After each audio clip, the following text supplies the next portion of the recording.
perfect feed. Wood to Nix. Wood with a three. Yes! And Payne slams it home. Michigan State takes the Big Ten. That was last year as the Michigan State Spartans won the Big Ten Conference Tournament. That helped pad their resume enough to get them as a 1 seed. And you look at what happened last year, a 1 seed ended up winning the whole thing with Kentucky. The other two, Syracuse and North Carolina, made it to the Elite Eight. And that's where we'll start now, focusing on the very top of the conference, the ones and the twos. How do they get there? How does all of that work? Let's start off with that. What goes into seeding the 1 seeds? Well, as I described, when you do the initial ballot, the committee will wind up at the end of the first night with between 19 and 27 teams, if history is any indication of teams that they believe would be in the at-large field. With that, if you think about it, that means they have the best 4, 8, 12 teams already picked into the pool.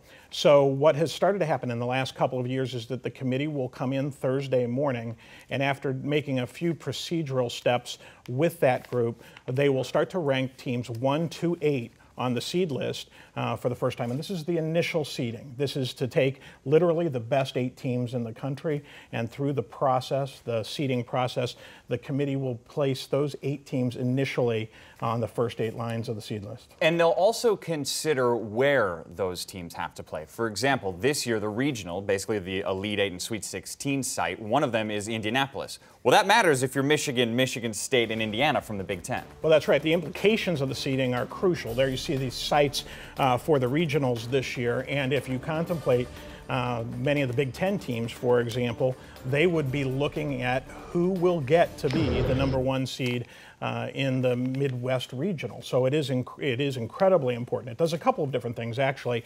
It also sets up the national semifinals all the way to the Final Four. The regions are set up so that the overall #1 will play the 4th best, the least, if you will, the lowest quality of the 4 #1 seeds, if you can follow all of that. Sure. And then 2 versus 3 play as the regionals set up once you get to the Final Four. So the implications are geographic for the teams, as well as a couple of weeks later, they affect the Final Four. And this is mostly done basically to help reward the very, very best teams. Absolutely. Teams need to have throughout the season something to shoot for. This ultimately gives them something, a benefit, a reward, if you will, depending on how they're able to stay quality-wise throughout the year. So let me get to the bottom part of the 1 seeds. So in other words, the #3 and #4 overall teams are fighting to be 1 seeds if they can get to that 1, 2, 3, or 4 spot.